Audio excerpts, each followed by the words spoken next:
En l'espace de quelques décennies à peine, on a bâti un monde entièrement numérique.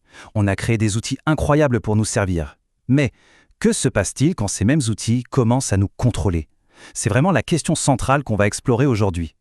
Ce paradoxe, il est au cœur d'un nouvel ouvrage qui tire la sonnette d'alarme. L'idée, c'est que les outils qui devaient nous libérer menacent maintenant notre souveraineté. C'est un avertissement qu'il faut, je pense, prendre très au sérieux. Alors, toute cette analyse s'appuie sur le livre Homo Servus, l'effondrement de la souveraineté humaine à l'ère du numérique. C'est un travail collectif des docteurs Wahibah Melawi, Mohamed Moubarakout et Halima Melawi.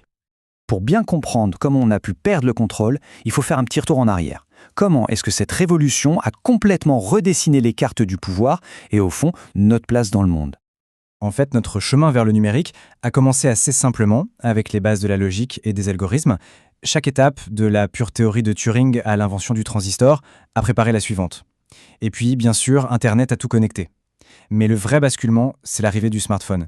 C'est là qu'une puissance immense s'est retrouvée entre nos mains, et c'est aussi là qu'une nouvelle forme de dépendance a vu le jour. Ce changement a complètement redéfini la nature même du pouvoir. Avant, la souveraineté, c'était simple. C'était lié à un territoire, à des frontières physiques. Aujourd'hui, elle se définit par les données et le code. Le pouvoir n'appartient plus seulement aux nations, mais aussi et surtout à des empires numériques qui, eux, n'ont pas de frontières.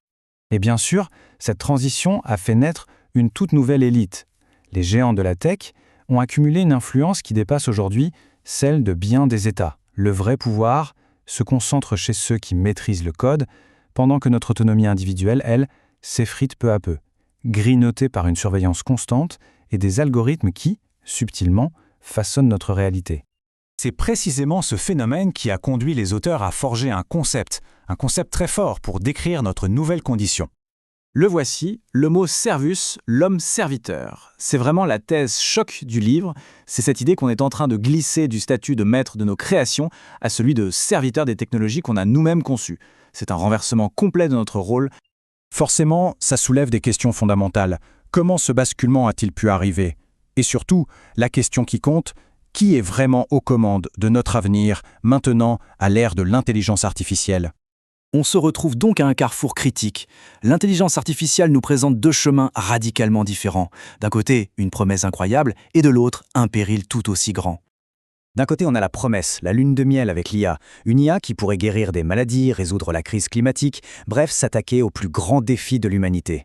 Et de l'autre, le péril, le cauchemar. Une technologie qui renforce les inégalités, qui propage la désinformation à une vitesse folle et qui nous surveille constamment. C'est ça, le double visage de l'IA.